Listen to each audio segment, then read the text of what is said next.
عمي هاي طريقة جديدة لأكل المكدوس، 3 خطوات تنصج ومكيف وتروق. طيب في الحلب عمي؟ ماشي. الحلب ايه؟ شوف أول مرة ناكل جوز، خلينا ندلع حالنا. ها ها هاي شغلة جديدة بعد عملها. بعدين الخطوة الثانية بتجيبوا المكدوس اهو، افتحوها هيك. ها هم هم هم طيب في الحلبي خلينا ندعمه.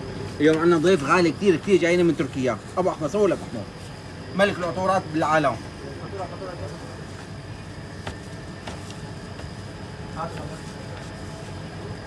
ضيف في الحلبي. الى الله.